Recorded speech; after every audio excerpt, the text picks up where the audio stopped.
Assalamu alaikum warahmatullahi wabarakatuh. Good morning to all and welcome again in our online classes. आज के हमारे online class का subject है sociology. Sociology में हम बात कर रहे हैं चैप्टर नंबर 4 की, जिसका नाम है वुमन एम्पावरमेंट। उर्दू में कहेंगे ख़वातीन की इख्तियारकारी और गुजराती में से कहेंगे महिला सशक्तिकरण।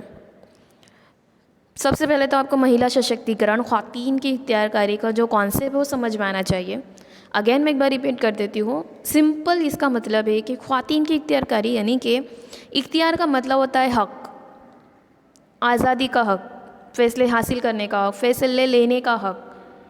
ये सारी चीज़ें ख़वातीन को हासिल होनी चाहिए और उसको हासिल करने के लिए जो भी कोशिशें करती है, वो इख्तियार हासिल करती है, उसे कहते हैं ख़वातीन की इख्तियारकारी। उसे वो हक़ देना ज़रूरी है। तो इन शॉर्ट ओवरऑल हम कहेंगे ख़वातीन की इख्तियारकारी यानी कि ख़वातीन को आज़ादी से अपनी ज़िंदगी के फ़ैसले लेने के, ज़िंदगी में आगे बढ़ने के और अपनी एक अलग पहचान बनाने का हक़ देना, फिर उसे हासिल होना चाहिए। ओके, इसे हम कहेंगे ख़वातीन की इख्तियारकारी। क्लियर? लास्ट सेशन तक के हमने ख़वातीन की इख्तियारकारी की खुसूसियत, उसकी अहमियत क्या थी, उसको समझा था। इस सेशन में हम समझेंगे भारत माँ लिंग प्रमाण, मतलब में भारत में जिनसी तनासब, ख़वातीन की कितनी संख्या है और मर्दों की कितनी संख्या है, उस चीज़ को समझना है। उर्दू में कहेंगे भारत में जिनसी तनासब। सबसे पहले तो समझते हैं जिनसी तनासब यानी क्या। आपका सवाल आता है सेक्शन बी में कि लिंग प्रमाण एटले शो, तो आपको जवाब लिखना है फ़ी हज़ार मर्दों पर औरतों की तादाद यानी कि जिनसी तनासब। हज़ार मर्दों के मुकाबले में औरतों की तादाद कितनी है, वो कहलाता है जिनसी तनासब। इल्म हयातियात के नज़रिए से औरतों और मर्दों की बानिस्बत मजबूत होने के बावजूद मर्दों से ज़्यादा लंबी उम्र पाती है। ये याद रखना है कि मर्दों के मुकाबले औरतों की उम्र ज़्यादा लंबी होती है, वो ज़्यादा उम्र तक जीती है। लेकिन इसके बावजूद भी बाज़ अवामिल की वजह से समाज में मर्द और ख़वातीन के तनासब में फ़र्क पैदा होता है, जिसके सबब जिनसी तनासब और गैर मसावी जिनसी तनासब का मसला पैदा होता है। जब लॉजिकली बात है कि जब औरतें मर्दों से ज़्यादा ज़िंदगी गुजारती है, तो फिर क्यों समाज में औरतें और मर्दों के जो संख्या है तनासब में, उसमें फ़र्क पाया जाता है और किस तरह से फ़र्क पाया जाता है, औरतों की संख्या कम है या मर्दों की संख्या कम है, इस चीज़ को समझने के लिए, इन्फॉर्मेशन हासिल करने के लिए सर्वे किए जाते हैं। और सर्वे के हिसाब से, अकॉर्डिंग टू सर्वे, हम देखते हैं कि किस तरह से भारत और गुजरात में क्या तनासब रहा है। बात करते हैं हम लोग। यहाँ पे आपको एक कोष्ठक नज़र आ रहा है, उसको समझिए।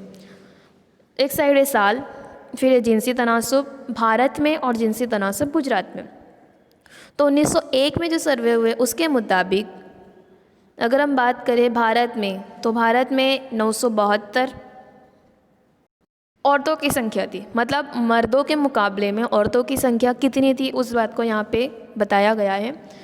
तो 1901 में अगर सर्वे हुए तो भारत में 1000 मर्दों के मुकाबले औरतों की संख्या 972 थी। मतलब यहाँ पे औरतें की संख्या कम हो गई।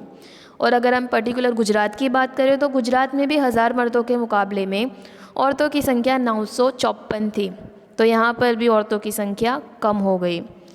उसी तरह से अगर हम बात करें 1951 में जो सर्वे हुए उसके मुताबिक भारत में 946, गुजरात में 952।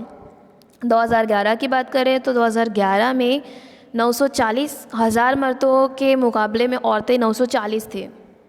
ओके, और गुजरात की अगर बात करें तो 1000 मर्दों में औरतों की संख्या 918 थी। मतलब कहीं पर भी बराबरी में नहीं है, औरतों की संख्या कम है। अगर आप गौर से देखोगे तो सर्वे के मुताबिक 2011 में संख्या और कम होती गई है, घटती गई है। तो ये चीज़ हमें ध्यान में रखनी है कि औरतों की संख्या जो है वो दिन प्रतिदिन कम हो रही है। भारत और गुजरात में हमने इस तरह से बात की। अब बात करते हैं हम भारत और गुजरात में देही और शहरी में, मतलब गांव में और शहर में, इसमें क्या फ़र्क है। तो बात करते हैं हम लोग सबसे पहले कि भारत में तो जो मजमुई है, मतलब दोनों का मिला के अगर देखा जाए तो 940 है। हमने इसके पहले देखा कि जो सर्वे हुए 2011 में, उसमें भारत में औरतों की संख्या कितनी थी, 940, और मर्दों की कितनी हुई, 1000। मतलब अगर हम देखें तो 60 जितनी आंकड़े संख्या यहाँ पर कम हो गए हैं। अगर हम उसको और क्लियर तरीके से देखें तो गांव में 947 औरतें होगी और शहर में अगर हम बात करें तो 926। इस तरह से गुजरात में अगर हम बात करें तो टोटल 918 है, लेकिन देही समाज की बात करें तो वहाँ पे 947 और शहरी समाज में बात करें तो वहाँ पर हो गए 880। मुंडजा वाला जुलूस से हम देख सकते हैं, मतलब ये जो टेबल है उसके ज़रिए हम देख सकते हैं कि भारत और गुजरात में आम मर्द ख़वातीन जिनसी तनासुब में बड़ा फ़र्क होने के बावजूद दोनों ही जगह देही इलाकों में तनासुब 947 है। दूसरी तरफ मुल्क की बानिस्बत गुजरात में नक़्ल मकानी का अमल और उसमें भी सिर्फ मर्दों की नक़्ल मकानी का अमल मौसर होने के सबब रियासत के देही इलाकों और शहरी इलाकों में नुमाया फ़र्क दिखाई देता है।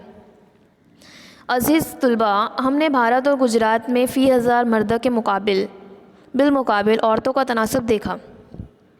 देही और शहरी इलाकों के आदाद शुमार की मालूमात हासिल की।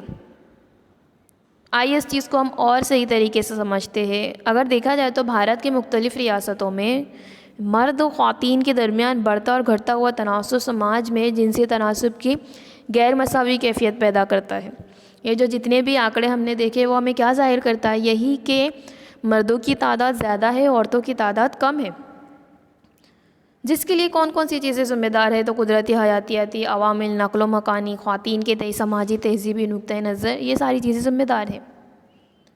तो इसको ख़त्म करने के लिए रियासत में सरकार ने कुछ मंसूबे बनाए हैं, कुछ सहूलतें दी हैं, जिसकी वजह से जो ना बराबरी हमें नज़र आती है वो कम हो सके। तो आइए हम समझते हैं ख़वातीन की इख्तियारकारी के प्रोग्राम, कौन कौन से प्रोग्राम उनको दिए गए हैं। गुजराती में से कहेंगे महिला सशक्तिकरण कार्यक्रम। भारत के आइन के पेश लफ्ज़ बुनियादी हुकूक, बुनियादी फ़राइज़ और रहनुमा उसूलों में जिनसी मसावत का तज़किरा किया गया है। मुल्क का आइन ख़वातीन को मसावी दर्जा अता करता है। इतना ही नहीं बल्कि रियासत को ख़वातीन के हक़ में मिस्बित इक़दामात करने का इख्तियार देता है। हमारे भारत के आइन में जो मर्द और औरत है उनको मसावी दर्जा, सेम दर्जा मिला है। आज़ादी के बाद भारत की तरक्याती पॉलिसी में 5 साला मंसूबों में ख़वातीन की इख्तियारकारी के मुख्तलिफ़ प्रोग्राम बनाए गए। 5वें 5 साला मंसूबे के दौरान पूरी दुनिया में बैनुल अक़वामी ख़वातीन का साल 1975 मनाया गया। ख़वातीन का अशरा उसकी हिमायत करता है। इस तरह से आपको याद रखना है कि 1975 में पूरी दुनिया में बैनुल अक़वामी ख़वातीन का एक साल मनाया गया था। ओके, और हम 8 मार्च को हैप्पी वुमेंस डे भी मनाते हैं, ये भी आपको याद रखना है।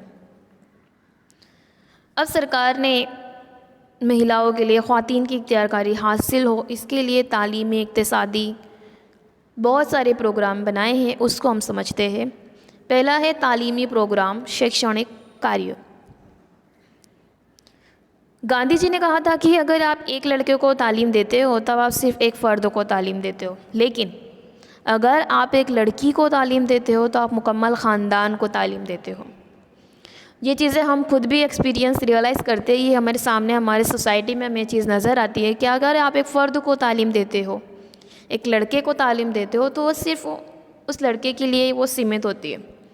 लेकिन अगर आप एक लड़की को तालीम देते हो, एक लड़की एजुकेटेड हो, तो उसके बाद के जो ख़ानदान है उसमें भी वो चीज़ आपको नज़र आती है। ये बात गांधी जी ने हमें बताई। अब देखते हैं कि एजुकेशन से रिलेटेड कौन कौन से प्रोग्राम बनाए गए हैं। तो एजुकेशन से रिलेटेड कन्या केळवणी, रथ यात्रा, ज़हीन तुलबा का एजाज़, सर्व शिक्षा अभियान,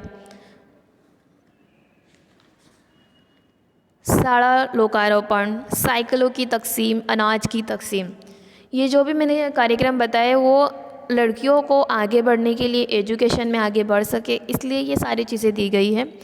साइकिलों की तकसीम, जो लड़कियां दूर से आती थी, जो शायद स्कूल दूर होने की वजह से आ नहीं पाती थी, उन्हें साइकिलों की तकसीम की जाती थी।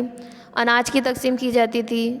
जो स्टूडेंट, लड़कियां जिनका प्रेजेंटेबल ज़्यादा हो, उनको अनाज की तकसीम भी की जाती थी, ताकि वो घर में गरीबी की वजह से, पर्सनल रीजंस की वजह से अपनी तालीम को ना छोड़ें। सर्व शिक्षा अभियान के तहत ज़हीन तुलबा का एजाज़, जो ज़हीन तलबा है जो 10वीं और 12वीं में बोर्ड में अच्छे मार्क्स कवर करते हैं, अच्छे परसेंटेज लाते हैं, उनको स्कॉलरशिप दी जाती है, ताकि ये चीज़ें देखकर इनके बाद वाले जो स्टूडेंट हैं शायद वो इनसे इंस्पायर होकर वो खुद भी एजुकेशन हासिल कर सकें। तो इस तरह से तालीमी प्रोग्राम बनाए गए हैं ताकि ज़्यादा से ज़्यादा लड़कियाँ एजुकेशन हासिल कर सके, वो स्कूल ड्रॉप आउट ना कर सके, अपने कोई भी गरीबी की वजह से या पर्सनल जो समाज में अकीदे हैं उसकी वजह से वो तालीम को ना छोड़े। बस इसीलिए ये कार्यक्रम बनाए गए हैं। तालीमी प्रोग्राम के जैसा ही इक्तिसादी प्रोग्राम भी बनाए गए हैं। उसको समझ लेते हैं आर्थिक कार्यक्रमों। कई बार हम इस चीज़ को नोटिस करते हैं कि जो ख़वातीन रोज़गार हासिल करती है वहाँ पर मर्दों और औरतों को रोज़गार के मौके बराबर हासिल नहीं होते, या फिर सेम काम मर्द और औरत करती है लेकिन औरत को तनख्वाह कम दी जाती है और मर्द को उसकी तनख्वाह बराबर जितनी होनी चाहिए उतनी दी जाती है। कई बार ऐसा भी होता है। कई बार ये भी देखा गया है कि औरतों को उसी काम के लिए ज़्यादा वक्त देना पड़ता है और मर्दों को कम वक्त देना पड़ता है। तो ये सारी चीज़ें क्या है, काम काज में ये गैर मसावियत नज़र आती है। तो इसको बरकरार रहे, जो मसावियत है वो सेम रहे, दोनों को यकसा हुकूक मिले, दोनों को यकसा तनख्वाह मिले और दोनों यकसा वक्त तक ही काम करें। इसीलिए भी सरकार ने अलग अलग प्रोग्राम बनाए हैं। तो इस तरह से अगर हम देखें तो ख़वातीन आगे बढ़े, इसीलिए तालीमी क्लास, पेशे के शोबे के मुताबिक उनको काम देना, ख़वातीन के ग्रुप और रोज़गार प्रोग्राम, अलग अलग तरीके से एक मीटिंग बनाना जिसमें ख़वातीन को बेदार किया जाए, जागरूक किया जाए कि वो भी घर से भी अपना काम कर सकती है। कुछ ऐसे काम होते हैं, किचन गार्डन, ये सारी चीज़ें कुछ ऐसी चीज़ें हैं जो ख़वातीन अपने घर में रहकर भी काम कर सकती है। तो इस तरह से कुछ प्रोग्राम्स थे। कुछ कानून भी बने हैं जिसमें कानून के तहत सेम टाइमिंग दोनों का होना चाहिए, मर्द और जन का, और सेम सैलरी दोनों को दी जानी चाहिए। इस तरह से अलग अलग लॉ भी बने हैं। तो इस तरह से तालीमी प्रोग्राम और इक्तिसादी प्रोग्राम हमने देखे। आगे जो है वो है हिफ़्ज़ान सेहत मरकूज़ प्रोग्राम। औरतों की सेहत से मुतालिक भी प्रोग्राम बने हैं, उसको हम नेक्स्ट सेशन में समझेंगे। आज के सेशन में सिर्फ इतना ही। Thank you.